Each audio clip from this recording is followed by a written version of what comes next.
Chris is still going. Go on the lad. It might be me and you this morning, Chris.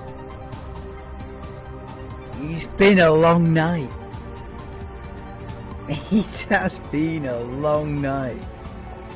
But we're still going out here.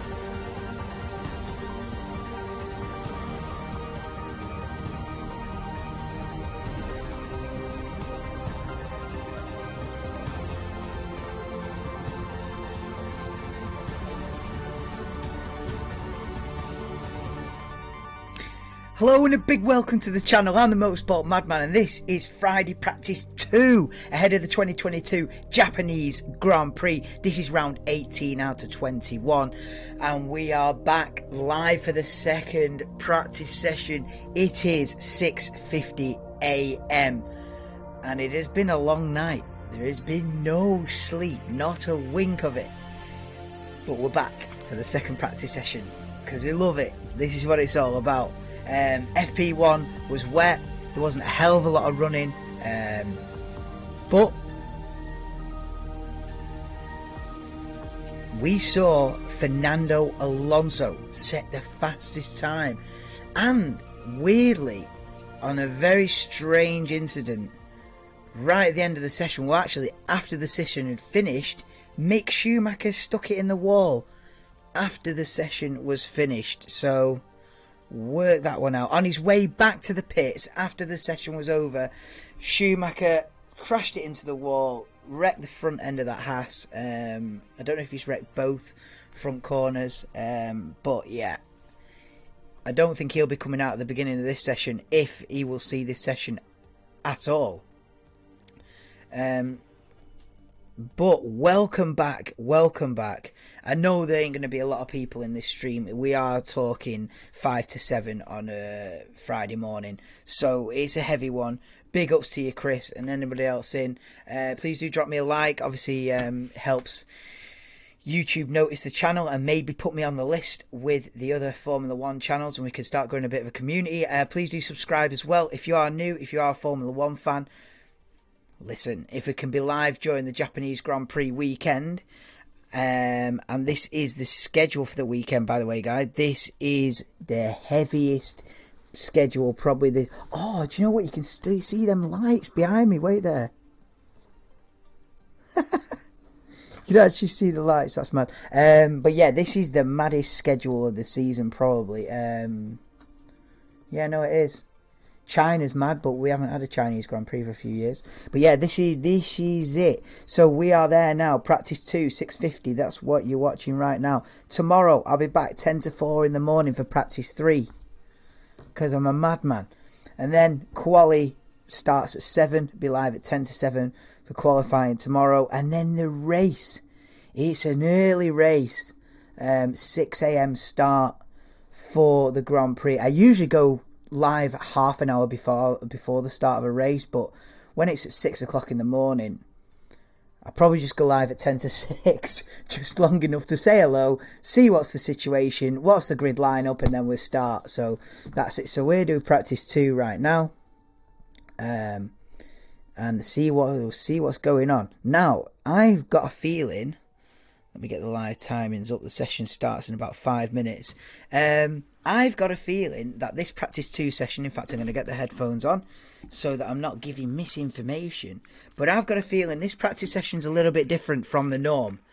I think that the teams are going to be testing 2023 tyres. So I think this is not a usual practice session, but kind of a test session for next year's tyres. That's just how I understand it. Now, with it being wet, I imagine it's still intermediate conditions. I'm not exactly sure. I don't know if the rain's continued in between the sessions. I don't know if it's drying out. I don't know exactly the conditions. But if it is intermediates, are they going to be testing? See, these are questions that we need answering. Are they going to be testing 2023 intermediate tyres? I imagine that the intermediate tread or the intermediate tyre compounds don't really change season to season. I imagine that they've just kind of got a stable kind of a mould, and that's what they've been running with for years. But yeah, I don't know. Ideally, they need dry conditions in this session to then test the tyres for 2023 in dry conditions, obviously. So I do not know. Now it's damp and it's been a wet day. It's not dry. Yeah, 5 to 7 in the UK. Yeah, it's not dried out. I don't think it's raining. No, I think it is raining. People got the umbrella. No, it is raining.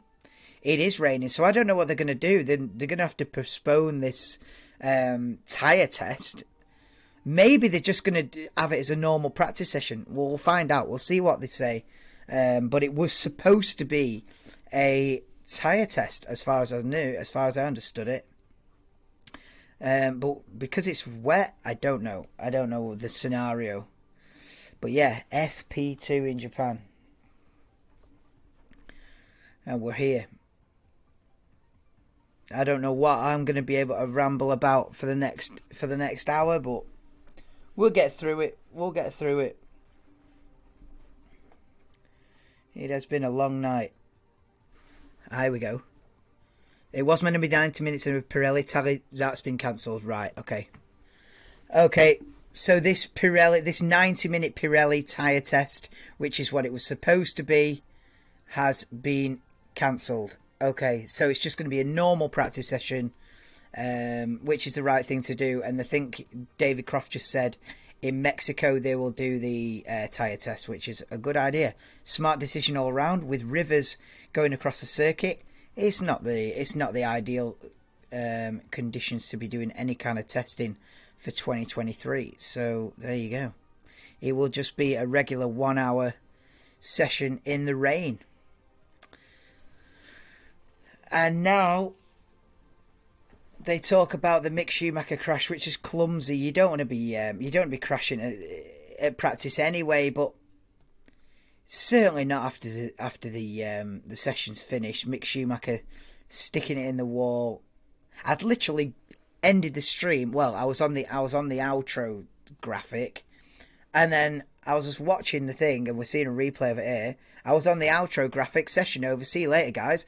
And then I just looked up to the TV, and boom, Mick Schumacher was in the wall. Initially I was like, is this a replay of a preview? And then I was like, no, this is live. Like, Mick Schumacher's just crashed into the wall 2 minutes after the session ended in FP1, which was mad. What a mad thing to... It's just unnecessary. It's really unnecessary when he's fighting for his seat next season. You know, for those that don't know, Mick Schumacher is not guaranteed a seat next year, and it's been mistakes like that that'll make Haas look at it and think, do we really want to continue with Mick, or are we going to look at getting Nico Hulkenberg back out of the sidelines, or Antonio Giovinazzi, or you know, I just worry for Mick. He's not doing himself any favours as he's sticking it in the wall in FP1 after the session's finished. Ted Kravitz in the pit lane, the best Formula One pundit in the world, Ted Kravitz, and he is okay. Front wings damaged, nose, the floor. They're just going through all what Mick Schumacher's wrecked. Both front suspensions. Oh. They've had to change this chassis. Oh, mate, he's basically written off the car. Mick Schumacher in Friday practice 1. Not ideal. Not ideal. A hefty collision, and a hefty cost for the team. That's not ideal.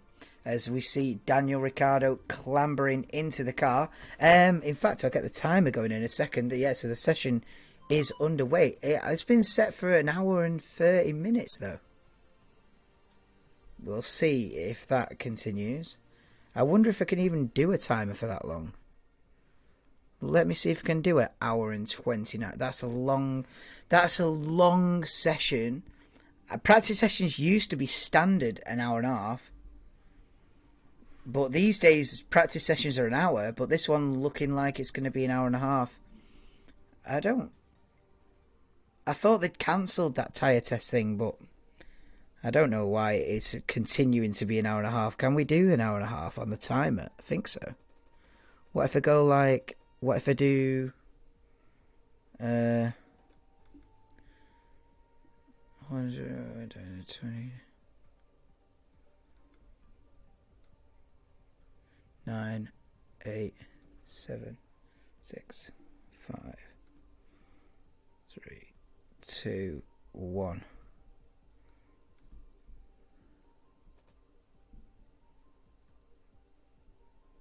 Oh, wow. I know what I'm going to have to do. Well, minimize that. I'm going to have to go like that. And then I'm literally going to have to go like that. Wow, heavy. And then move that across. 1 hour, 28 minutes and 25 seconds to go. So get in.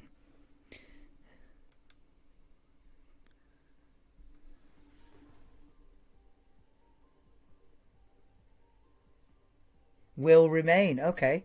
So it's still... I don't know why. Exactly. I don't know why this session even... Well, for whatever reason, the Pirelli tyre test has been cancelled, but they've kept the session being 90 minutes long. So, work that one out. But yeah, we're on a 90-minute session today, which is gonna be long. But it is what it is. But Alonso doesn't look like he's going out anytime soon. He's wandering around in the pit lane. So get in.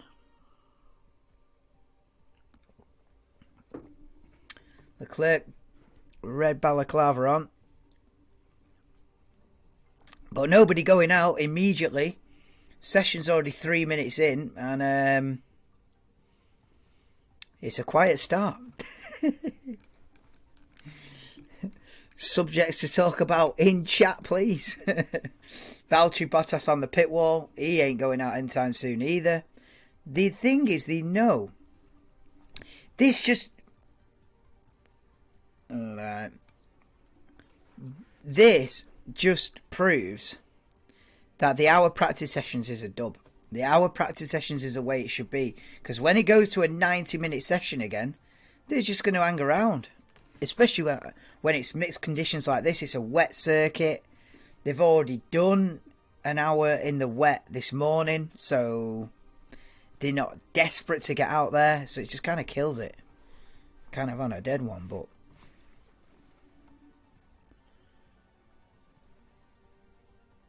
Yeah, this is exactly what Paul di Resta is saying. They're just going to sit around for a bit because FP1 was the same conditions.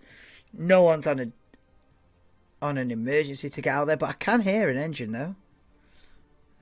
I would love someone to... I can hear an engine being fired up. Leclerc looking like he's getting ready to get the crash helmet on. Hopefully someone's going to venture out there, and it is Nicholas Latifi, first man out of the garage, it looks like, as his name lights up bright white on the timing screens. And it is Latifi, first man out in Friday practice 2. It does look grey and dull and miserable and very English weather here in Japan. It looks like a wet English grey day. Horrible. But Nicholas Latifi's out there in the Williams.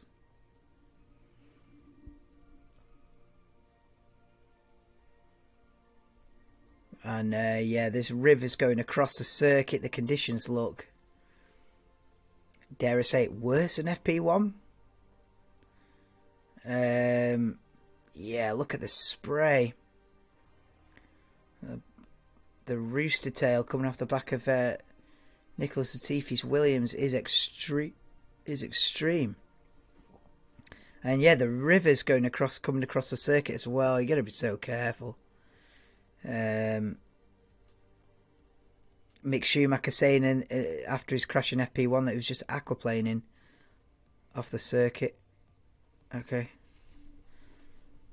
Latifi saying it's okay, just a few streams across the circuits. But so far so good. Oh, we've got a flickering chair. It's not that bad, is it? It's not that bad. At least the background isn't flickering. We can survive with that.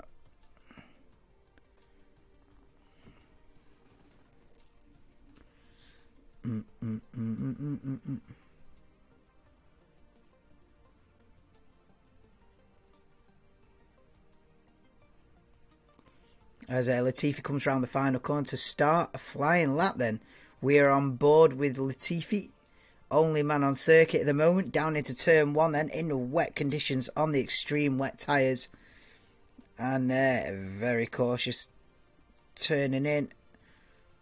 Turn 1 and 2 are sort of come as a pair, and then now through the S's he goes in the rain, first man out, no grip, and it looks sketchy. River going across the circuit as he heads up round to Degner 1 and 2. Oh yeah, and there's a lot of water there into Degner 1. You've got to be careful. Now into Degner 2. He's not going to trouble the apex there, and he's nowhere near the curb on the exit as well. That's proved very slippery and not the place to be. Braking way before straightening the car up into the hairpin. And a bit of a drift, a power slide on the exit, and through 2 streams of water again as we come round now to Spoon Curve.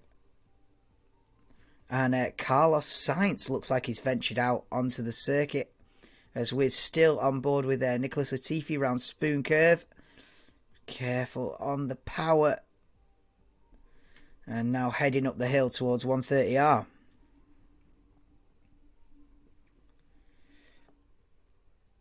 If you are joining us today at 7:10 in the morning UK time or wherever you are in the world, please do drop me a like. It's been a long night. I've decided not to go for the sleep tactic, but to stay up all night, which may or may not be the right decision. But yeah, it got to about 1 or 2 a.m. I thought I might as well stay up for practice 1 now. And then, because there's only like an hour and a half between practice 1 and practice 2, it's like, is it worth trying to get in a 1 hour power nap, really? I thought, no, I might as well just brave it out, stay up. So if you stayed up as well, or you're getting up, drop me a like, subscribe if you're a Formula 1 fan, and let's start growing. We are back again, SHT. We are back. We never left. When Formula 1's on, I'm on. So let's go. Ricardo looks like he's out on circuit as well. So now we've got an abundance of cars. We've got 3 out on circuit. An hour and 21 minutes to go. For whatever reason, they have kept the 90-minute session duration that was scheduled for the tyre test. Although, with it being a completely wet conditions, they've had to cancel that Pirelli tyre test, and it's just a normal practice session. So, strange one. Mick, I know, I can't believe it. Hey, SHT, right? I was just saying before, as Albon comes out of the pits, and we're on board with Carlos Sainz into turn 1, starting a flying lap. Yeah, double apex turn 1 and 2.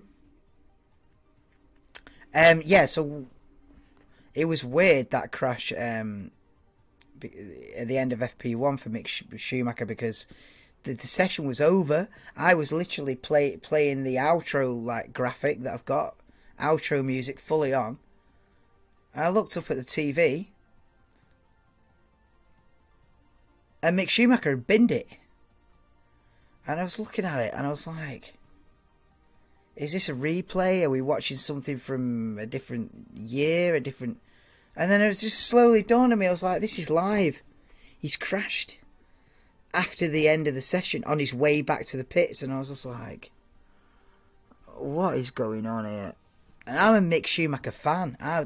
I would love it, absolutely love it, if Mick made a great career for himself in Formula One and proved that, you know, he's got what it takes and following his father's footsteps. I'd love to see that, you know, and show that guile and that determination that his father had to be the best and all that, and sort of have that winning attitude and all the rest. I'd love to see him, but I don't know, man. If he keeps making mistakes like that, he ain't going to be here next season. I'm gutted. I'm gutted that it's heading towards the direction that he's not going to be here next year, and it's such a shame. But Carlos Sainz has had a good lap and goes quickest. 2.6 seconds quicker than Nicholas Latifi. But you are right, he needs to stop crashing. It's becoming a bit concerning for Mick Schumacher. Especially as he's fighting for his seat as well, you know. This is not a given at all. And everyone that's gone out so far is on the extreme wet tyres. But I tell you what, in FP1, as soon as the rain stopped, there was soon on the intermediates. After about 15 or 20 minutes, I'm sure they were out on the intermediates. So it soon sort of got to a level where they could, you know, they're clearing up the water pretty quickly. They were in FP1 anyway. We'll see how the conditions are here, but it looks pretty treacherous. A lot of spray on the back of Alex Albon's. Alex Albon kicking up a hell of a lot of spray. This looks extreme wets. Extreme wets weather for, I would say, at least the next half hour, surely. Oh, and Latifi spun. I don't know exactly. He spun at the final chicane. Latifi spun at the final chicane, but he's able to continue on his way. So, no worries. Only the 4 cars out there at the minute. So we've got Sainz, Ricciardo, and both Williams all on the full wet tyres, and nobody else fancies it. 16 cars make that 17 cars in the pits, with Nicholas Latifi deciding, I've had enough of that.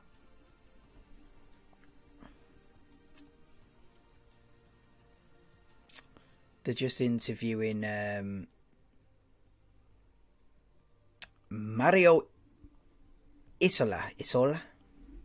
I don't know. Mario Isola from Pirelli is being interviewed in the Sky commentary box, and he's talking about the fact that this session was supposed to be Pirelli 2023 test session. So they were supposed to be testing the... This is a very strange incident for Latifi. What in the hell has he done? Latifi... I've got a replay of the Latifi incident, and he didn't spin. He pulled off. Well, I'll be damned if I know what he was doing on that one. But yeah, they're just interviewing a guy from Pirelli, and he's just explained that this session should have been a 2023 Pirelli tyre test. So they're going to test the dry compounds, but because it's absolutely tipping it down, they can't do that test. So I think I heard Crofty before say that they're going to do the tyre test in Mexico, which makes sense. It's more than likely to be dry. So that's the scenario. For whatever reason, it's still an 1.5 hour session anyway. So they've not changed that. And then, yeah, we saw a replay of the Latifi incident as we see Carlos Sainz going wide at the exit of Degner 1. just putting two wheels onto the gravel, but gets away with it and carries on without much incident. But yeah, Nicholas Latifi, I can only imagine Latifi thought he had a problem with the car and was going to stop on the exit of the final chicane. He pulled off to a runoff. He pulled off to an escape road near the final chicane, and maybe he thought he was going to just stop the car there, and then decided, oh no, I can carry on. I can turn round and carry on and get back to the pit lane. And it was one of the weirdest things ever. Right, I want to see if the driver who replaced Alonso Alpine will regret the move. The car reliability was poor. No, I don't think Gasly has regret the move. No. Gasly's been stuck in that AlphaTauri for too long. He's been stuck in that Toro Rosso / AlphaTauri seat for too long. I think it's good that we see Felipe Massa and Jean Alesi in the Ferrari garage. But no, I don't think Gasly would regret it. Even if the Alpine did have some reliability issues, it's time for him to move to a proper team rather than just being in a Red Bull Junior car. He sort of can carve his own career now and move into Alpine. It's his time. And no, I don't think he'll regret it at all. I think the Alpine would have to be pretty terrible for him to regret it. No, I think he'll do fine. And it'd be interesting. It'd be very interesting to see where Ocon and Gasly stand up against each other next year. Because I can see that being very close. I can see it. There being a bit of friction there. Gasly will want to come in and be... Basically, neither one of them is going to want to play number 2 driver there at Alpine. Both of them will go into next year thinking they're going to be the team leader. Now, even though it's going to be Gasly's first year with Alpine, he's been in Formula 1, 3 or 4 years now. He's not coming into it as a rookie. Gasly will go there thinking he's going to lead the team. We're going to see French fireworks next season at Alpine. Because the rumour is as well they don't really get along, which I've never seen any evidence for, but apparently they don't really get along either, so just to add another sort of twist in the tail for that one. But no, I don't think he'll regret it. He'll love it. Moving to a team that should finish 4th in Constructors. Proper big team with a big budget and, running its own engine and all the rest of it. It'll feel like a real step for his career. Nicholas Spin TV returns for another spinning show. I know, it was a weird one though. It wasn't like a normal spin. It was like I don't know. It was a strange one. Some spicy moments they will, definitely. I reckon there will be some Crash 2 3. Well, do you remember when it was Ocon Perez? Well, you will do. Ocon Perez. That was feisty. They came together 2-3 times, and in the end, it became too much, really. They had to sort of go the separate ways. But yeah, Ocon Perez was a bit, They came together 2-3 times. Notably in Singapore once, I remember, and in Spa. It was a bad one. So Alpine will be giving the instructions at some point next year, I would imagine, saying, listen guys, take it easy. As we're watching a replay of George Russell bouncing over the curbs. Everyone's still on the extreme wet tyres. 6 drivers have set a lap time and only 4 drivers out on circuit at the moment. That's Carlos Sainz, George Russell, Kevin Magnussen, Lando Norris, and Zhou Guanyu's just headed out as well. So 5 cars out on circuit.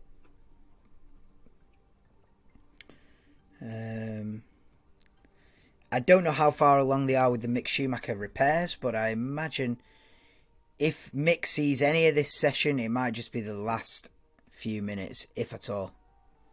They'll be on a full rebuild. So they're asking Lando Norris, how's the circuit? And Lando replies, wet. There you go, in-depth analysis from the Brit there. It won't be like Alonso who's outpacing Ocon. Yeah, I mean, they've had a few battles, Ocon and Alonso, but yeah, they don't really tend to trip over each other, do they, Ocon and Alonso? They've just been well behaved.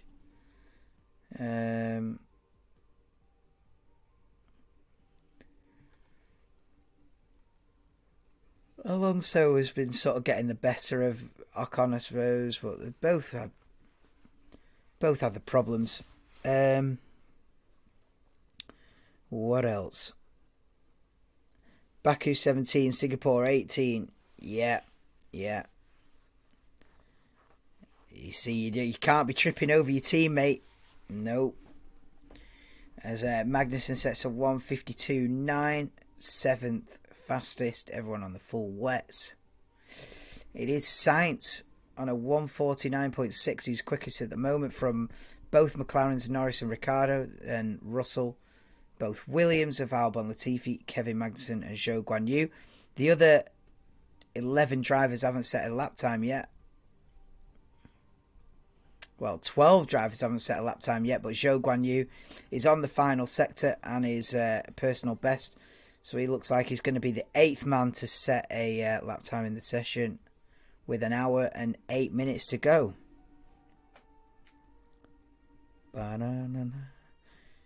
Yeah. Force India. I remember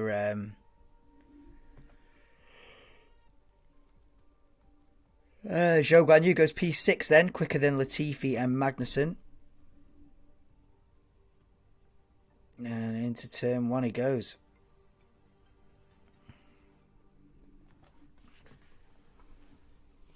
But yeah, you can't be crashing into your teammate, you know, it's like number 1 rule. I think it's going to be a good battle at Alpine.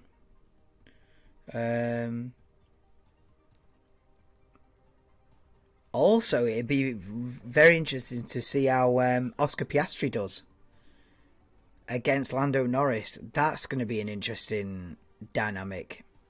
Because I don't think Piastri's going to come in and just play second fiddle. I think he's going to want to really take the fight to Lando. And I can see that getting a bit... You know, Lando up until now has been like very friendly, light-hearted, very laugh and joke and memes, and I think next year Lando will have to get serious to beat Oscar Piastri. I think it'll get... I don't think we'll see... I think we'll see a different side of Lando Norris next year. Because he's had the measure of Daniel Ricciardo, so he's been relaxed. Lando Norris, he's been relaxed. You know, he can just turn up, get a P6, and Ricciardo 16th. I mean, he's chilling. He's happy. And it's all laughing and joking and that. But Piastri, I think it's going to be a bit of a different atmosphere. I think it's going to be a different atmosphere at McLaren. I think he's going to turn up and he's going to be on it. And then Lando's going to have to put his serious face on and go, this ain't easy anymore. We've got a serious prospect. So that's going to be interesting to see that dynamic.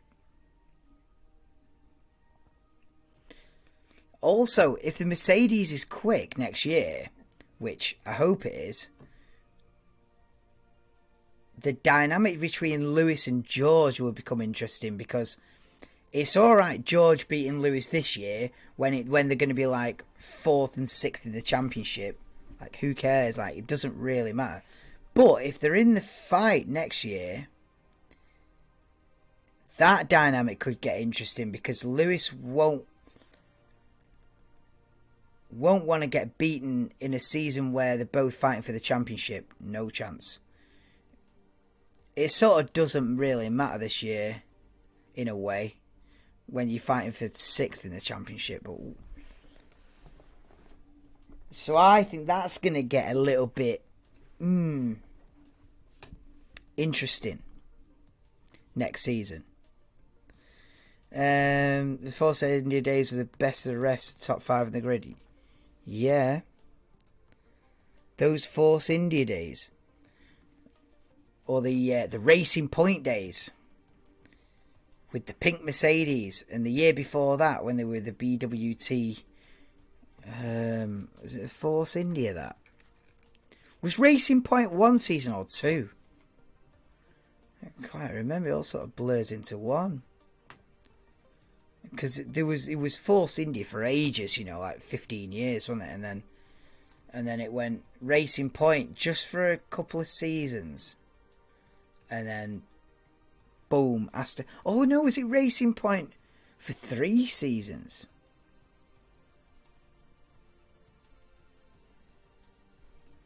I don't know. But those were, they were quick. Especially when they did Pink Mercedes year. What was that, 2020? They were... Stroll was like P4 and stuff like that. Mad.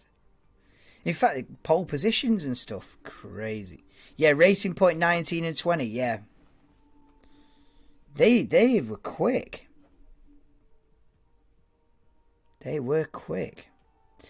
So Aston can be better as well.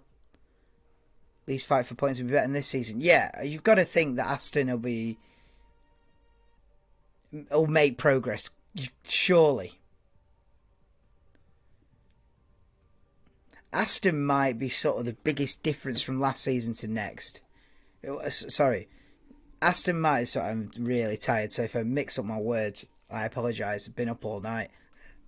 No, I think Aston will be the most improved from this season to next.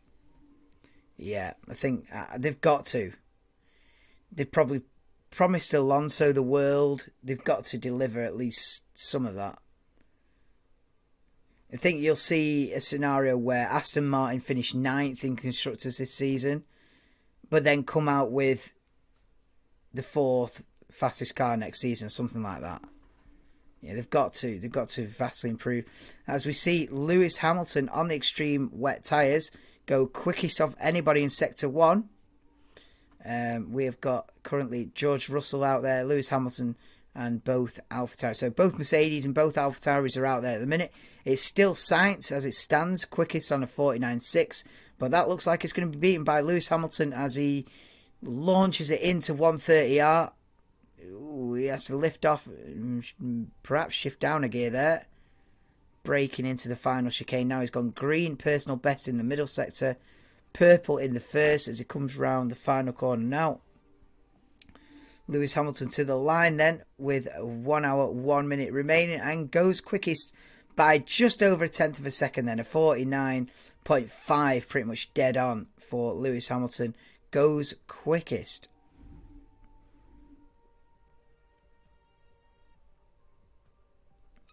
Yeah, with Alonso. Well, yeah, if you're an Alonso fan, you're praying for that Aston Martin next season. It can't have just been the 2-year contract that made Alonso join. I think there's got to be more to it. It can't just be the fact they give him multi-year deal. There's got to be something behind the scenes that they've shown Alonso. Something. It can't just be money or... You'd like to think that there's more in it. And he's seen the plans for next year, or they've sold him some idea. And he's dropped it, Alpine, rapid, and gone straight over. Will it pay off? Or will it be another misstep for Fernando Alonso? Because he has had a few missteps over his career. Fernando, unfortunately. Russell comes out of the pits on the intermediate tyres. Am I reading that correctly? Russell on the intermediate tyres then. First man to do so, half an hour into the session. A 1 hour 30 minute session. And Russell, fastest middle. So Russell on the intermediate tyres is quickest in the first and middle sector. Purple, crosses the line, bang, 2.6 seconds quicker than everybody else. Well, 2.6 seconds quicker than his teammate on the wets, and then just obliterates the wet weather times, confirming that with 59.5 minutes to go, it is now intermediate. Intermediate tyres are now the one, as Lewis pits for a brand new set of them. So we'll see a transition now over from the wet tyres to the intermediates. It's only taken half an hour for it to dry up to a certain extent. And yeah, we've got about half a dozen cars out there. Russell Hamilton, Tsunoda Gasly, Albon Latifi, both Mercedes, both AlphaTauris and both Williams on circuit as the intermediates come out of the blankets. I hope too much for Austin to be fourth. It's at least sixth. Yeah, you'd hope so. At least sixth. Hopefully, we can see Alonso v Ocon v Piastri. Yeah. The 3 former Alpine teammates. You know, I've not thought of that. But yeah, that would be interesting. So it'd be Aston Martin v Alpine v McLaren. Yeah. So the reverse of that would be Stroll, Gasly, Norris. Yeah. Well, we'll see how they all stack up. Dun, dun, dun. I think Alonso's huge bad moves was returned to McLaren. Yeah.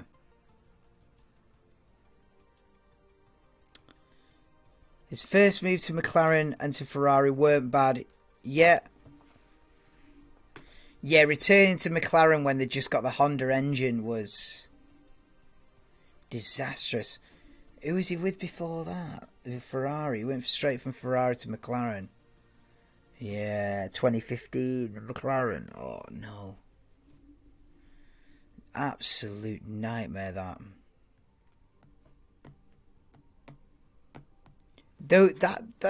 Those 2 seasons for McLaren, was it 15 and 16, were utterly dreadful, weren't they? And then 17, they started to pick it up a bit. Then 18 a bit better, 19 a bit better, 20 a bit better, 21 a bit better, and then 22 they've kind of gone back. They've kind of gone back down the ladder a couple of rings, but yeah, 15 and 16 were tragic for McLaren. So yeah, Alonso got that one wrong. Joining Ferrari. Well, when did he join Ferrari? 2010. Yeah, that's not a bad move, is it really? But the thing is, he had to go from McLaren, and because that whole drama with McLaren, then he went back to Renault, didn't he?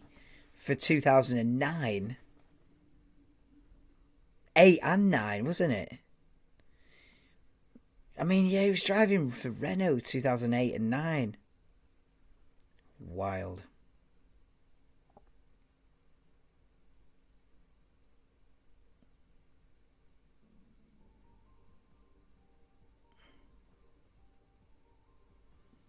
And then, so he drove for Ferrari. Then McLaren until when? The end of 2020? No, the end of 19. Did Alonso have 1 year out or 2? He had 2 years out, did he? Alonso. Raikkonen had 2 years out as well. Raikkonen had 2011 and 12 out, did he? Come back for 13. Oh, no, Raikkonen had 10 and 11 out. Come back for 2012. I lose track of it all. Did Alonso have 1 year out or 2 years out, SHC? I feel like he had 2 years out. As everyone's switching onto the intermediate tyres now. Jenson Button's track 5. Jenson Button is trackside at turn 5. Track 5. I am absolutely knackered. If I mix up my words, I apologise. It's been a long night. And then just to put the cherry on the cake, this session half an hour longer than normal as well. So it's like, what, you've been up all night? Do you fancy another half an hour? Oh, you kill me. But yeah, you're right. His worst move was the McLaren. Alongside this man speaking here, Jenson Button, with that horrendous McLaren Honda.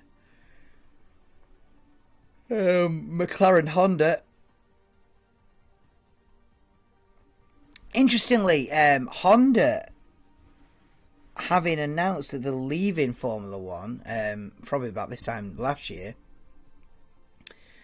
Red Bull then rebranded the engine to Red Bull Powertrain, but this weekend it's been rebranded again back to Honda. So it is now a... Well, I don't know if it's on the official team name, but it is a Red Bull Honda again from this weekend to the end of the season. So they're sort of reintroducing themselves.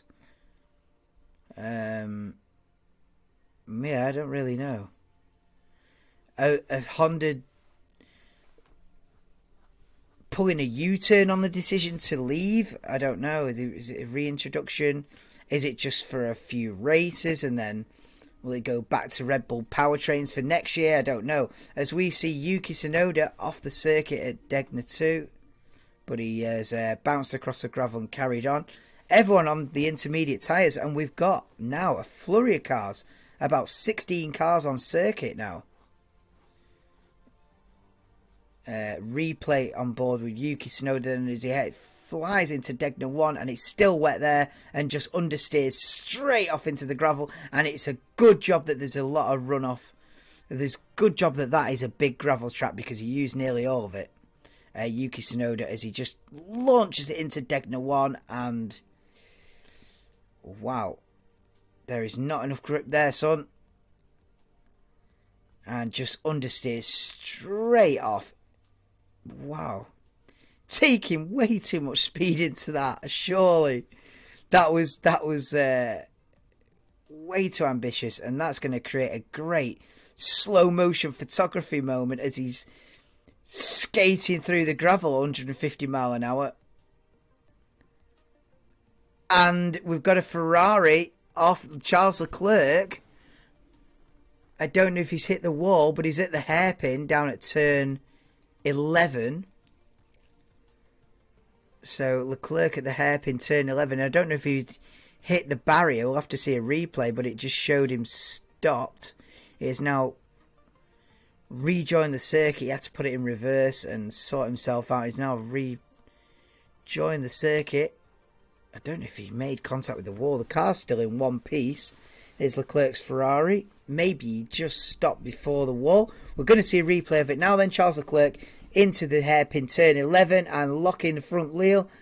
Understeers out onto the gravel and doesn't hit anything crucially. Another replay on board now with Leclerc.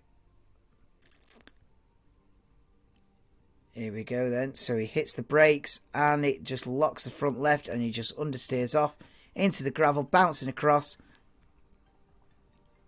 And has to whack it in reverse. Doesn't hit anything.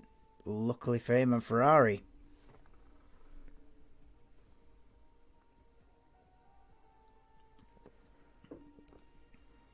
So Leclerc gets away with that one just. We're now 40 minutes into the session with 50 to go. Because for some reason the session's an hour and a half. And it is Latifi who goes P4. We're sat now with a Mercedes 1-2. Hamilton on a 144.3. Russell in P2. Behind him we've got Sebastian Vettel in third, 1.5 seconds off the pace. Nicholas Latifi P4, 1.7 seconds off the pace.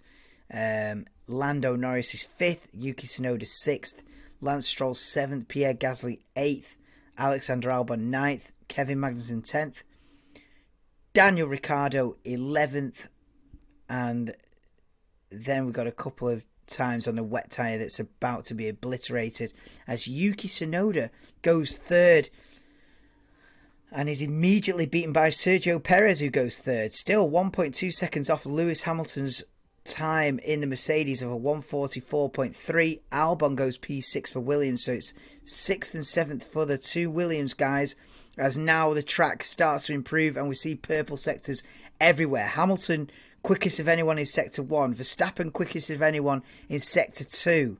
So we're seeing the purple sectors now on the intermediate tyres. The big boys are out there, and Verstappen goes quickest by over 7/10 of a second, a 143.571. We cut to Lewis Hamilton, who's gone purple sector 1 round Spoon Curve, and now he's going to head up the hill to 130R. And it's looking good. It's looking a good lap. It's stopped raining, says Ted Kravitz. Personal best in the middle sector from Lewis Hamilton. Oh, excuse me.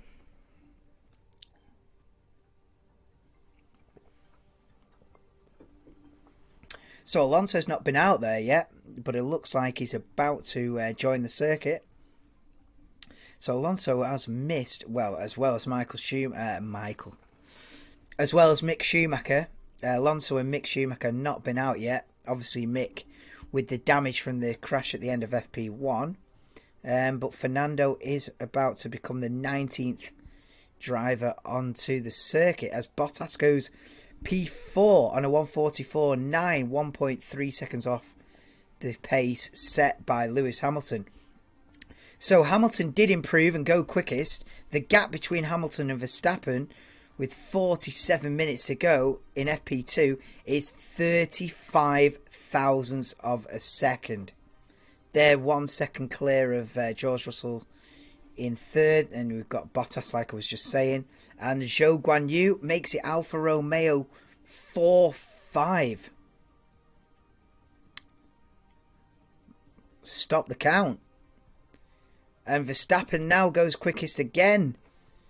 Hamilton and Verstappen trading fastest times at the minute halfway through this session, and it is Verstappen now on a 43.1 who sets the pace by 4/10 of a second over Lewis Hamilton, as we see George Russell going purple sector 1, Sainz personal best sector 1 and 2, and Leclerc goes P4 then on a 144.8, 1.7 seconds off the pace. Here comes Carlos Sainz round the final chicane as Russell goes P4. Oh no, sorry, that's Ocon P3 in the Alpine. Sainz beats that.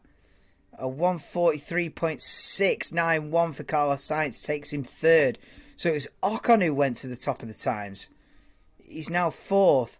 And Russell goes quickest by a 10.5 over Max Verstappen then. So the track's just improving with every single lap. Everybody's beating the next guy. Every lap seems to be quicker than the last. And Latifi goes P8. So it is now Russell, Verstappen, Hamilton, Sainz, Ocon, Leclerc, Bottas, Latifi, Zhou, Perez. Top 10. We're looking at Max Verstappen on board Degner 2. Gets on that curb and slides the rear end out. But it's no big drama. But they are tending to avoid that exit curb.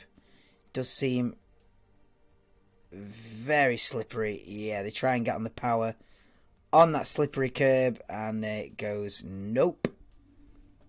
Too much standing water on that curb. I'd probably avoid it if I were them. I would probably give that one a wide berth.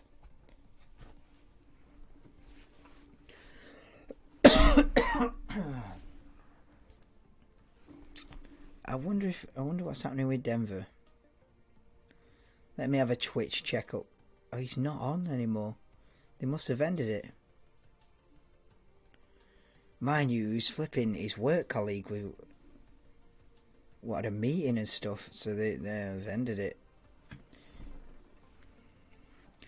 And he doesn't usually end it, so it must have been there to do with work, I'd imagine. But yeah, Ocon is P5. Verstappen now pits.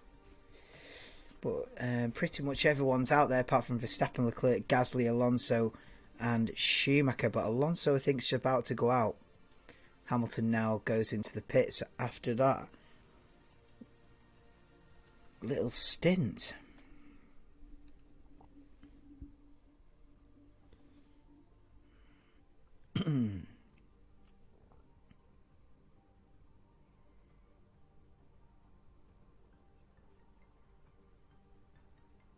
They're still interviewing the guy from Pirelli at Sky, which has been, that's a good 20 minute, half an hour bit of filler that they've got there. Interviewing the guy from, guy from Pirelli is probably very disrespectful. He's probably one high up CEO or something, but I mean, a lot of questions about tyres. Really? Tyre talk for half an hour? Really? Really, Sky? Is that what you're going to do? But they are talking about more pit stops. I think that generally is better. Tyres that wear out faster and creates more pit stops is generally more entertaining. I was look at the sparks coming off the bottom of that Red Bull. Running really low to the ground, going through 130R there, Sergio Perez. Despite the rain, still kicking up sparks. And peels off into the pits. So we've got Russell, Verstappen, Hamilton, Sainz, Ocon, Leclerc, Bottas, Latifi, Zhou, Albon, top 10. Then it follows on with Magnussen, Vettel, Perez, Tsunoda, Norris, Ricciardo. Interestingly, McLaren 15th and 16th, 3 seconds off the pace.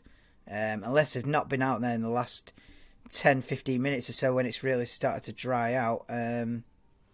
But yeah, Norris and Ricciardo down there, 15th and 16th. Stroll 4 seconds off the pace. Gasly in 18th, 4.5 seconds off the pace. That doesn't seem right to me.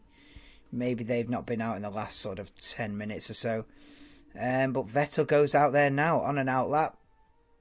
Vettel currently sat P12, 2.2 seconds off the pace. He'll be looking to improve. The Ferraris are in the pits now. So are the McLarens. Mick Schumacher, we've not seen anything of Mick Schumacher yet. They're still obviously working behind the scenes on that car, trying to repair it. I wonder if he'll get out at all. Maybe not. Maybe not. Maybe the next time we'll see Mick will be in practice 3 tomorrow, for which I will be live at 10 to 4 in the morning. So join me for that one. That'll be fun. I think 10 to 4. Yeah, FP3, the F standing for free. Free practice 3 tomorrow, 4 a.m. heavy. Qualifying 7 a.m. This is UK time, by the way. This is UK time. 7 a.m. for qualifying tomorrow, and then the race on Sunday morning 6 a.m. I'll be live 10 minutes before 5:50 a.m. on Sunday for the Japanese Grand Prix, a race in which Max Verstappen can be crowned double world champion. Now, there'll be a decision by the FIA on Monday that might strip him of one, if not both, titles. Oh my God. I mean, we're about to have a chaotic few days in Formula 1. Sky messed up the graphics there as Hamilton goes fastest on a 1 minute 42.1. I tell you what, on Sky, they're not concentrating on anything on track. They've dedicated seemingly a full session to interviewing this guy from the Pirelli tyre company. And, well, I'll give you the updates. Russell's gone quickest, 1:41.9. Hamilton is P2, 0.2 of a second off his teammate pace. So we're looking at a Mercedes 1-2 with 40 minutes to go. Verstappen is P3, 8.5 tenths off the pace. Sainz P4, 1.8 off the pace. And Ocon P5. We're watching Mario Isla. Well, he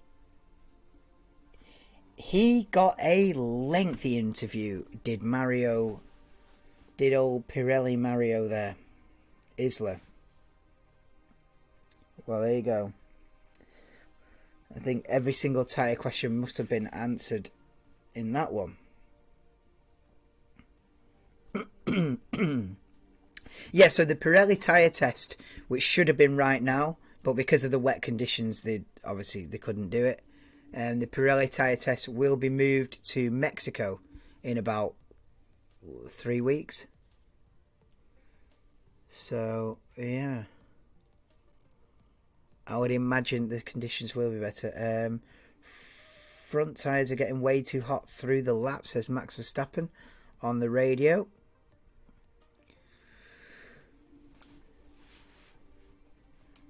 We're on board front wing cam on Carlos Sainz Ferrari, going up the hill towards 130R.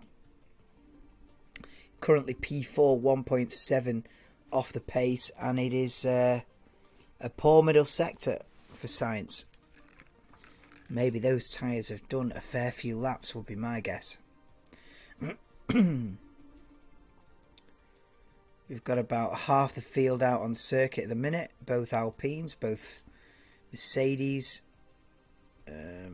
both Red Bulls, an Alfa, an Aston, and a Ferrari.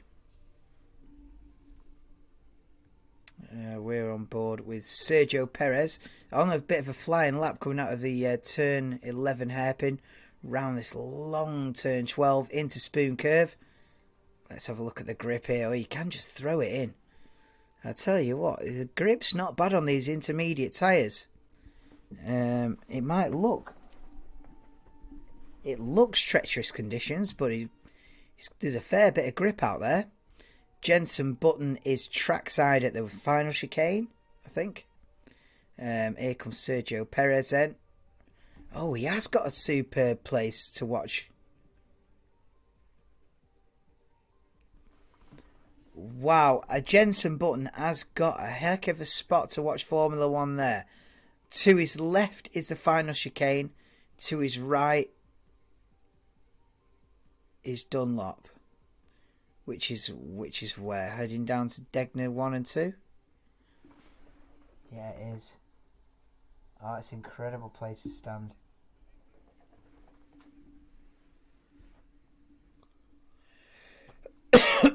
Yeah, he's got the final chicane on his left, Dunlop on his right. Incredible. As Verstappen comes through the final chicane.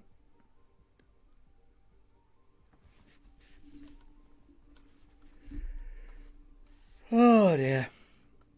Excuse me with the yawning. It's been a long night. And their Twitch stream's done. He must have been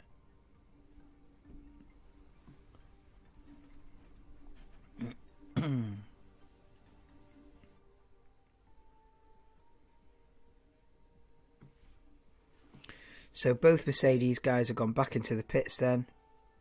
Red Bulls are still out there. Alpines are still out there. We've not seen Mick Schumacher yet.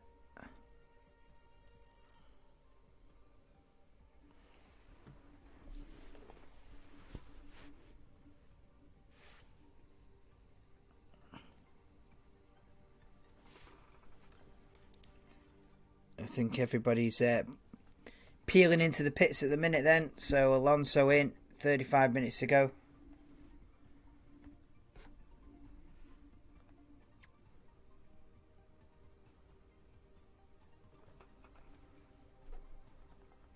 George Russell Team Radio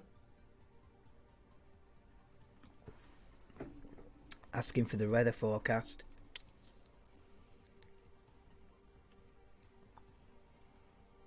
Right, so George Russell being told that they've got a dry window, so it's going to be dry for a little bit, and then towards the end of the session, another downpour. So maybe the best conditions of the session are right now.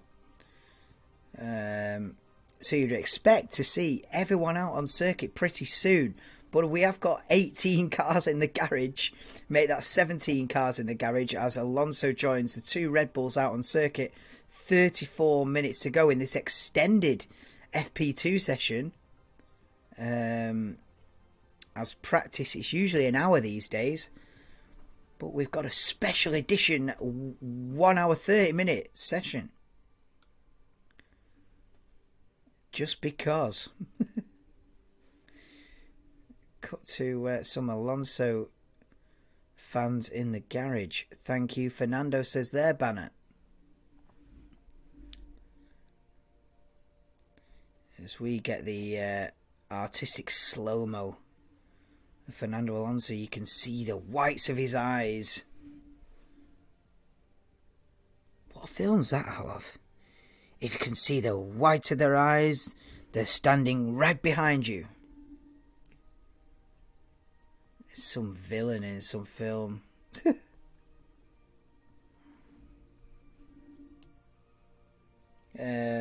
Perez, Alonso and Bottas. Oh, and an outlap then. So Bottas, Verstappen's come back into the pits and Bottas has gone out. Both Alfa Romeo's 8th and 9th. Got Mercedes 1-2. Then Red Bull, Ferrari, Red Bull. Then both Alpines, both Alfa Romeos. Leclerc P10. Then both Williams. You'd think McLaren would want to get back out there, and you'd think everyone would be back out there at the minute, actually. If they're saying they're in a window of dry, you know, a window of no rain, get out there. Leclerc is out of the garage then as well, joins the circuit. As Fernando Alonso looks like he's about to start a flying lap then. Alonso sat in P7 at the minute. 2.1 seconds off the pace.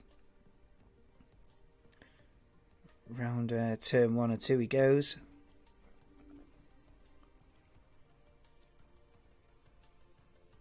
I tell you what, they soon get onto the intermediate tyres. They're not on extreme wets for long. I tell you, after the conditions can be horrendous, raining,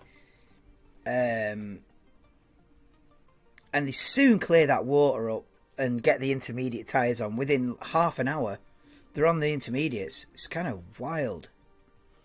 The extreme wets are almost surplus to requirements. Because they either cancel the session because it's that bad, or the conditions are at a point where you're soon on the intermediates anyway. So extreme wets are a rare sight in Formula 1 these days. As Alonso approaches Spoon Curve. He's done a personal best in Sector 1. He should get the Sector 2 time any second now.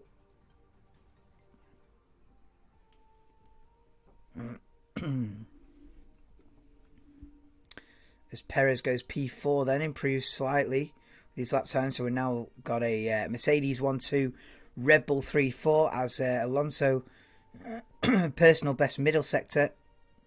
And coming around the final chicane now, exiting and round the final corner. Go on then, Fernando. Oh, he's well off the pace. P6 goes Fernando Alonso, a second and a half off the pace. Well, 1.6 seconds. Near makes no difference as Ocon comes out on seemingly a brand new set. It's like 2x2 Noah's Ark. Got Mercedes 1-2, Red Bull 3-4, Alpine 6-7, Alfa Romeo 8-9, Williams, as they cut to an ad break, Williams 11-12, McLaren 16-17. 2x2 we go.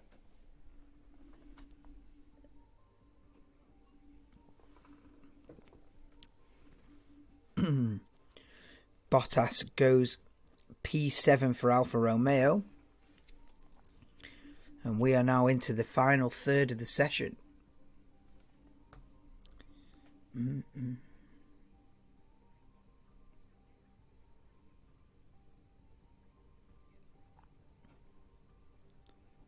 Um,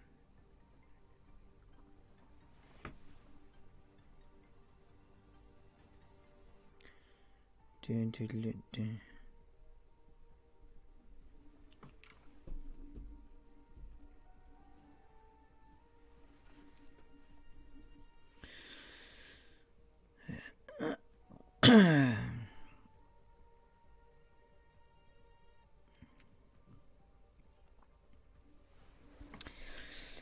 Apologies for the gap in commentary there, just on an ad break, so it's not a lot. I can only look at the timing screens. There's only a handful of cars out there now. Perez, Alonso, Bottas, Ocon, and Leclerc, the only drivers out there. And there's no one lighting up the timing screens at the minute.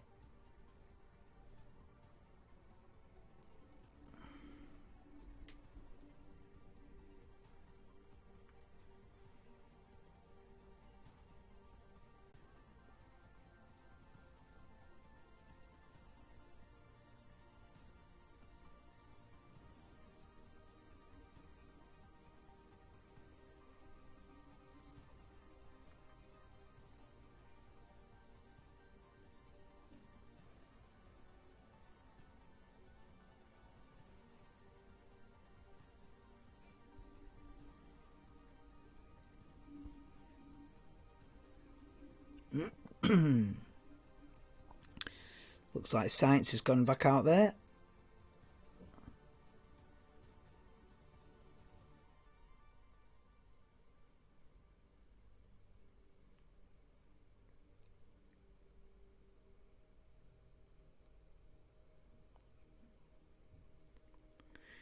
QPR v Reading, I won't be watching that. Huddersfield v Hull, I won't be watching either of them games, mate. Get the F1 back on.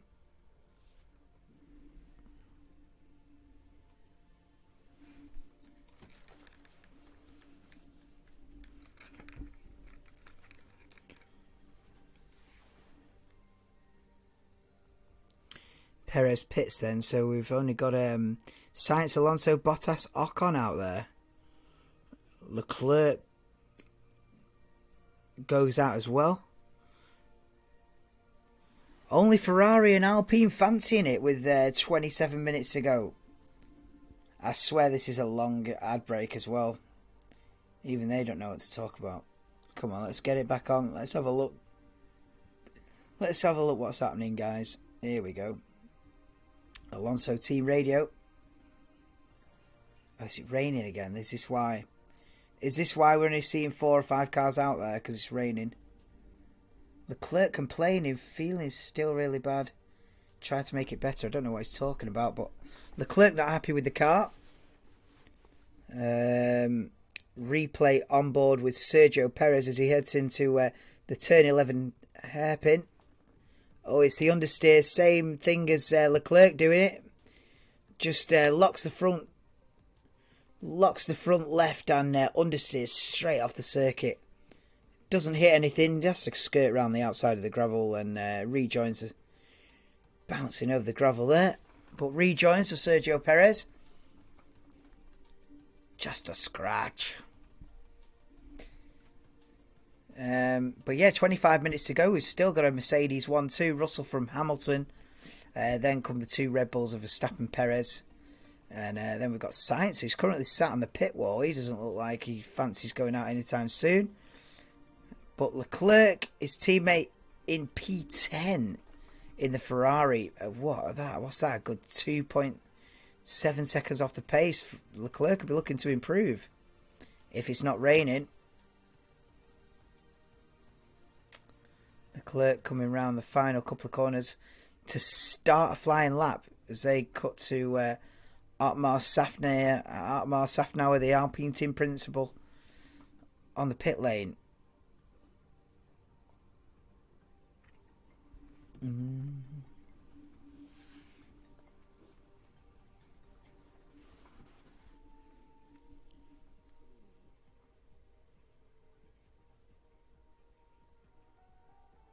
Yeah, Leclerc's on a flying lap now. Looking to improve from his... currently in P10, 2.8 seconds off the pace.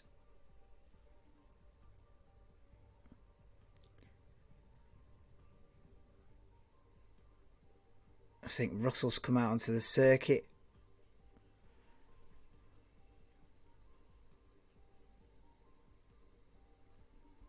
Otmar Safnauer quoting Yogi Bear. You can observe a lot just by looking. Incredible. But Leclerc's not on an incredible lap right now. He's not even a personal best sector 1. Coming round Spoon, he goes. Looks understeer city. He's not got a lot of grip. It's understeer city until he wants to put the power down, and then he gets a load of oversteer on the exit. Has to correct it, and he's way off the pace. 2.5 seconds off in the first sector alone is Charles Leclerc in the Ferrari. Not ideal.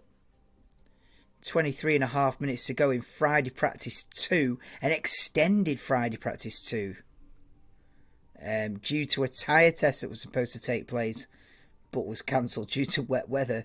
For some reason they kept the extended time of an hour and a half, but we're getting through it. We're getting through this sleepless night. But it's all part of the course. When you're a Formula One fan, you've got to go through the sleepless Friday practice days of the your likes of your Japan and China and Australia. It's all part of the being a Formula One fan. Waking up early hours of the morning for a Friday practice 1 session at 4 a.m. That's all part of it.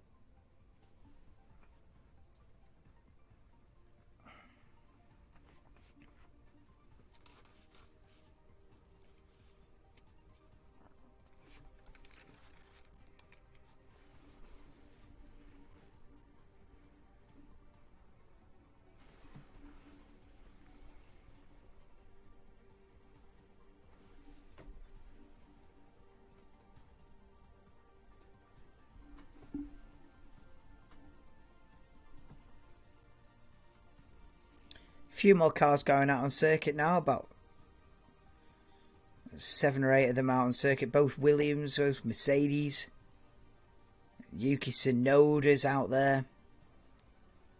We're on board. Well, we're watching Lewis Hamilton, but not setting personal best. I wonder if the best of the circuit is behind them now. I wonder if the best conditions of the best conditions of the session have been and gone now. I'm not seeing any green sectors. Obviously, you can see the sector times here as well. So, sector 1, sector 2, sector 3. So you're looking for green. Green is yellow is not. Yellow is worse than what they've done before, basically. So yellow is not what you're looking for. A green sector is the personal best, and purple sector is fastest of anybody. We're not seeing much purple and green on that sector graph at the minute as Hamilton approaches the final chicane. It's not looking that bad for Mercedes, is it? Albeit it's in the rain on a Friday, so you can't read too much into it, but they've had worse Fridays, have Mercedes, this season, put it that way. They've definitely had worse Fridays. Go ham, says this Japanese lady in the grandstand. Yuki Tsunoda, here he is with his special edition Japanese crash helmet for this weekend. Obviously, his home race, Yuki Tsunoda.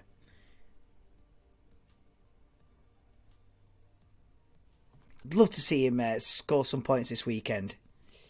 Yuki. I remember about 10 years ago when Kamui Kobayashi got a podium at his home Grand Prix. What a race that was. What an achievement that was for Kamui.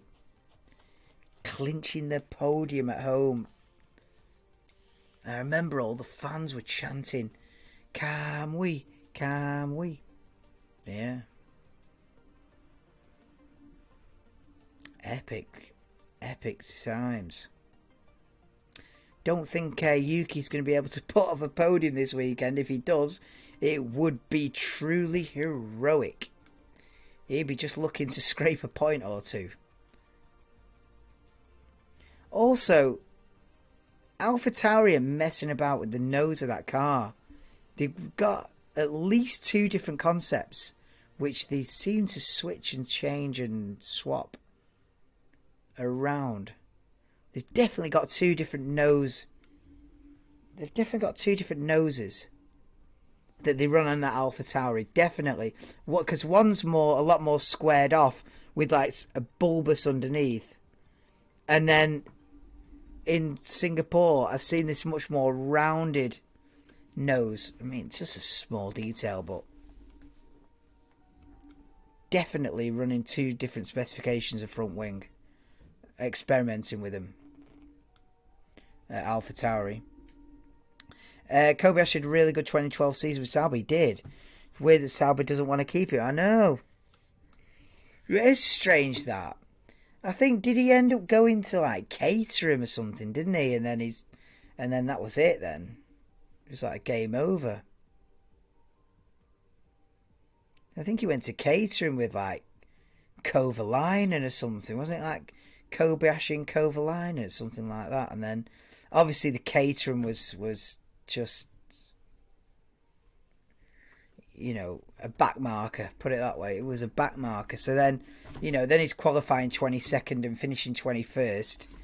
You can't, you know, it's game over. But Kamui has had a fantastic career in the World Endurance Championship, and I think he's won Le Mans, you know, a couple of times. You know, I think Camus won Le Mans, I don't exactly know, but I think more than once, you know. So Camus had a fantastic career outside Formula One, to be fair, with Toyota. I think he's won the World Endurance Championship, you know, a handful of times. Won Le Mans 2 or 3 times, I think. So Kamui proves there is life outside Formula One, and you can make a good go of it if you've got the talent. Oh, Chat 69's here. Get in there. There might not be any mods in. I might have to ban that myself. Wait there. Let me log in and ban you. I'm going to log in and ban it. Oh, we've hit 300 subs. Get in. Thank you to everyone that subscribed. We're a third of the way there. Well, we're not. When we hit 333, then we're a third of the way there to the magic 1,000. And then we can start doing stuff on the channel. Right. Pin, report, remove, hide. Yeah, we're going to hide. There we go, they've gone. There you go, see? We can do stuff.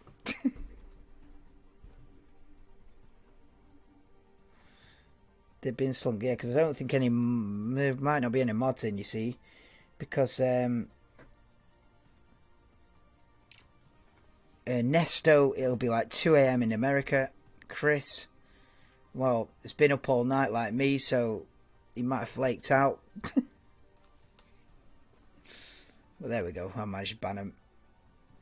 As we watch Sebastian Vettel with only 15 minutes to go. In fact, this hour and a half has not been that bad at all.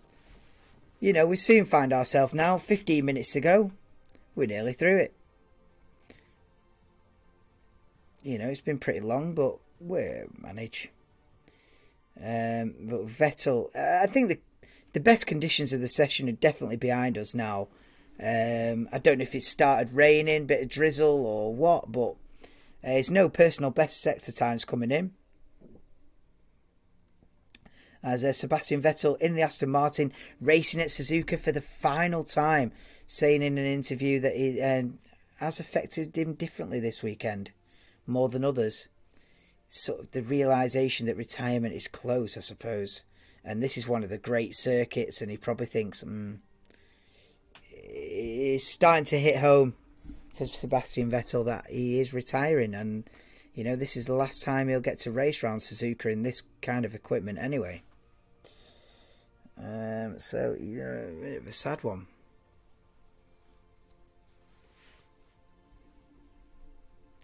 Imagine Sauber, Hulkenberg and Kobayashi 2013. And Hulk. That season could have been a very good team as well. Yeah, Hulkenberg, Kobayashi, that's solid, that, isn't it? What was it in the end? Was it Hulkenberg?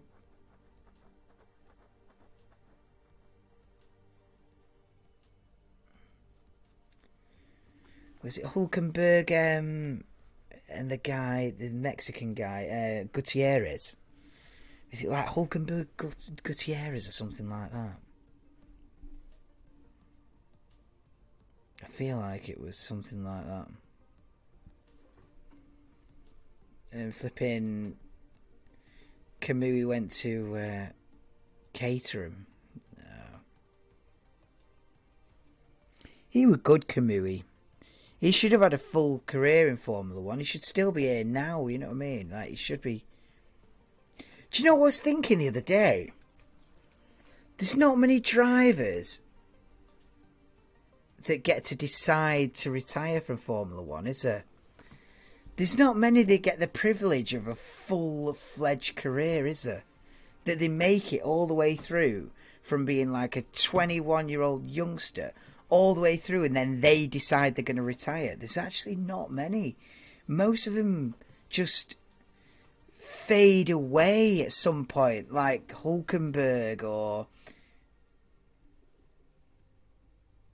I don't know, Hulkenberg's just an example that I thought of, but there's very few drivers that get to announce retirement in Formula 1. It's kind of weird. Like, Raikkonen got right through to the end. Mark Webber. Obviously Vettel's getting right through to the end, but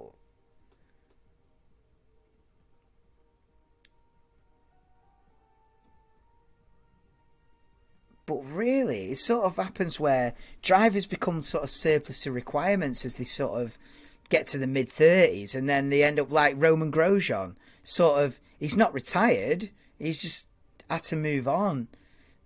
Marcus Ericsson's not retired, he's just had to move on. Or like,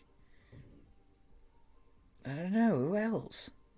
There's not many get through to like 30, 38, 39 and go, right, I'm stopping, I'm retiring. It's kind of weird. You know, it's not like football in that respect where they just sort of fade away. Was in bathroom. Oh, no worries, Chris. I sorted it. I logged in and slung that Love HD 69 out of here quick time. So we're all right there, Chris. Every now and again I can do something. Now we managed.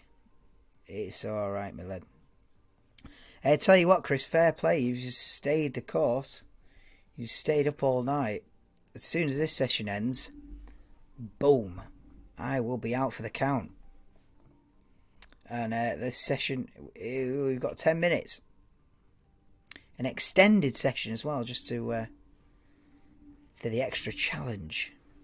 But fair play for staying up till now. And big ups to anybody who's in chat, watching along with me, or listening to the commentary, or here because why not? Big ups to all of you. If you can drop me a like, be really appreciated. Helps out the channel and helps YouTube notice me, and perhaps put me on the list with the other F1 channels. so we can get a few more people in tomorrow, and maybe a few more people in for Sunday as well. And thank you for the 300 subs as well. Just a little milestone on the way. Every 100 has to be celebrated at this stage, because it's small victories. It's small victories, but the bigger picture is getting to that big 1,000. But it's small victories, so we've hit 300 today. So let's go. We'll get there. We'll get there.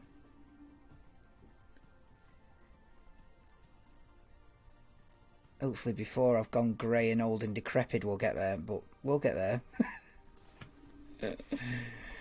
Yeah, so less than 10 minutes to go, and it looks like the best of session is behind us, so we could end up with a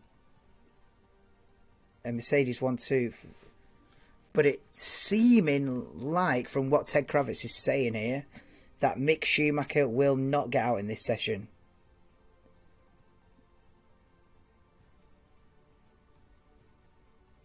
It seems to be Schumacher versus Hülkenberg for that Haas seat next season. Oh. I can see Haas going Hülkenberg, you know. I can see Haas evaluating the situation and going, right, Mick's got more potential and a higher ceiling, maybe. You know, because he's only about, how old's Mick? 24? 25 maybe? Let me look. I want to find out. I think maybe he's about 25, isn't he? Mick.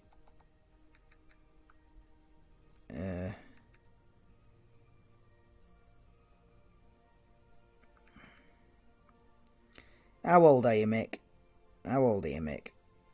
Oh, he's 23. Actually, he's a bit younger than I thought. I thought Mick would be about 25 by now. He's 23, right? So Mick's got a higher potential, you know, a higher ceiling potentially. You know, being only 23 years old. But Haas might look at it and go, he's got a few mistakes in him, and so he's costing us too much. Haas might look at it and go, he's had a few, you know, big incidents this season. Thinking of the one in Saudi Arabia where he just destroyed the car in qualifying. The one in Monaco where the car broke in half and the gearbox was on a other side of the circuit from the rest of the car. And you're thinking, well, there's another 10 million. And then I think throughout the season there's been another 2 or 3 incidents. It's like, oh, even though he might have a better potential, Haas might look at it and go, well, is Hülkenberg going to write off the car 5 times in a season? Probably not. So let's put Hülkenberg in the car. That might be the train of thought. A safer pair of hands, more, you know, more reliable. I hope that's not what they do, because I'm a Mick Schumacher fan. So I hope Mick keeps his place.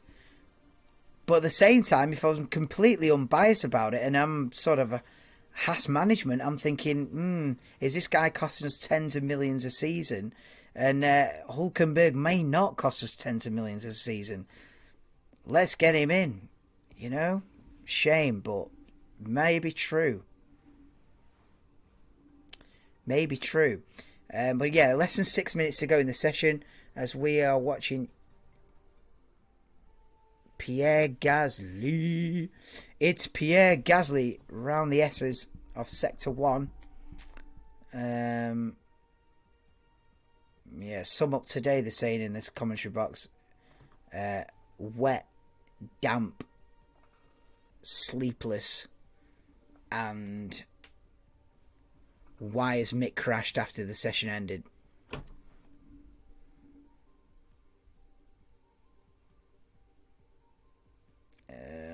Replay with Max Verstappen. Giving it full send in Degner 1. Fair play to him. Looking to become a double world champion this weekend. Pierre Gasly at Spoon corner. A bit wide, but nothing to write home about. There already? Where? What? In bed? Yeah. Yeah, I am. If this session was any longer, I might pull a Denver. If this session was 2 hours, hey Chris.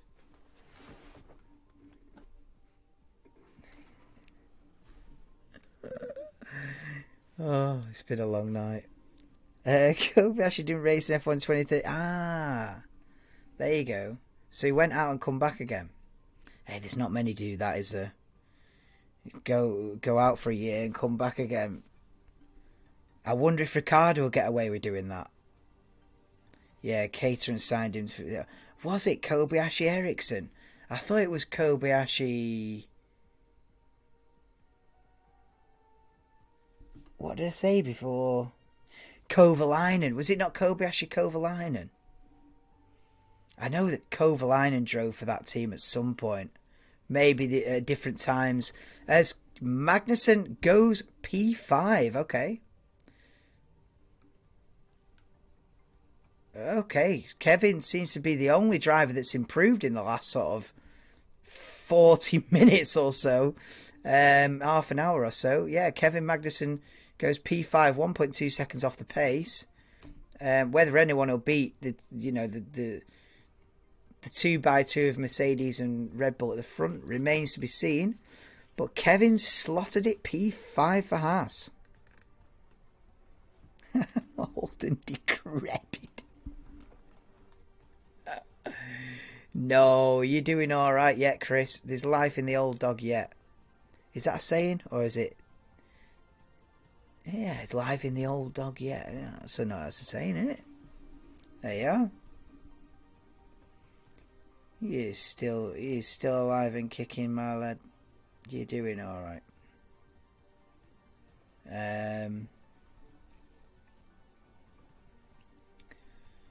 Yeah, Alonso's not setting any personal, but how Magnussen's pulled that lap out of left field, I do not know, because no one's improved since. I mean, what time is it now? It's 8:30. No one's set a fast lap since 7:45. It's now 8:30. Apart from Kevin Magnussen. He's your only man improved in the last 40 minutes. Yeah, 2 minutes to go in this extended FP2. And Verstappen team radio, all tyres are gone. No grip, says Max Verstappen. I suppose as well, not only is the conditions, but they're just out there on old intermediate tyres is basically what it is. You know, they're out there on probably intermediate tyres that have done 20, 25 laps, 30 laps, I don't know. But they're out there on old intermediate tyres, so that's why they're not going quicker. Maybe Kevin Magnussen, they slotted a brand new set of inters on it, and he just went boom. Maybe. I don't know. Does it say? You see, look at how many laps everyone's done down this column here. And, yeah, it's like 20, 21 laps, 10, 15, probably an average of like 17, 18 laps that everyone's done, probably on the same set of inters. So, yeah, that's why they're not setting the timing screens alight with purple and green, because they're on old tyres.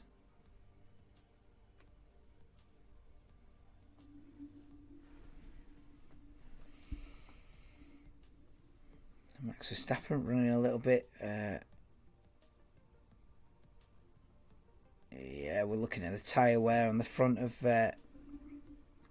tyres of Max's Red Bull, and yeah, they're looking a bit scuffed up.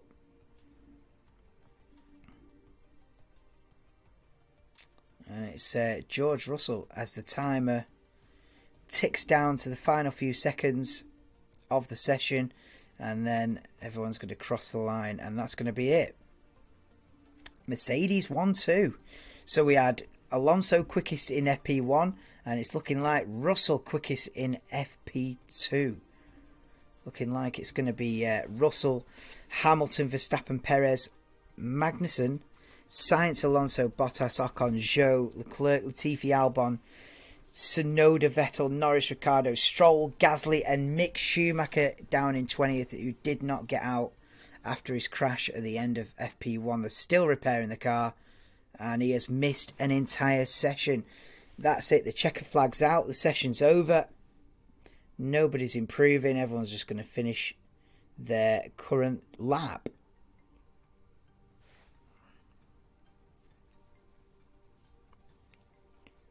Mokpo.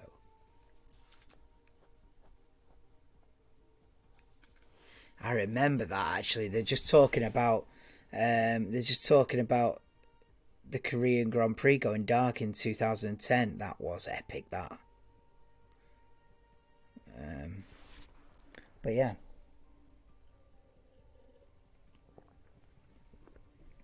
But yeah, that's about it, guys. That is the end of the session. A lengthy one. A 90-minute one. All the practice sessions used to be 90 minutes back in the day. Well, the Friday practice sessions used to be 90 minutes. But in the last 3-4 years, they've just been an hour. So this was an unusual one. Back to 90 minutes. But yeah, that's it, guys. Thanks for bearing with me. Obviously, it wasn't on me. Probably mixed up a few words, slurring a bit and, rambling on a bit. But, yeah, thank you for everyone who's joined and been on stream with me throughout. If you was here for FP1, big up to you, because that was at 4 AM this morning. If you have joined me for FP2 as well, big up to you.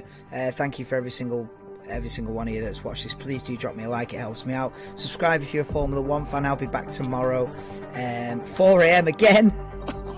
Because I'm the madman, and when Formula 1's on, I'm on, no matter what time. It could be 4 AM every week, I'd still be here. So, yeah, join me tomorrow at 10 to 4. Can't believe I'm saying that. Join me tomorrow at 10 to 4 in the morning for practice 3. I love being a Formula 1 fan. If you missed that one, qualifying is at 7 AM. I'll be live at 10 to 7 for that. And then the race is an early one as well. 6 AM for the Japanese Grand Prix on Sunday morning. But that's all for Friday, guys. Friday is done before it even begins. That's it for Friday practice, guys. Thank you for everyone that's watched. Drop me a like, all the rest of it. Cheers, guys. I don't know what that comment is. It looks German, but good luck to you. See you later, guys. Thanks for joining. It's a Mercedes 1-2 FP2.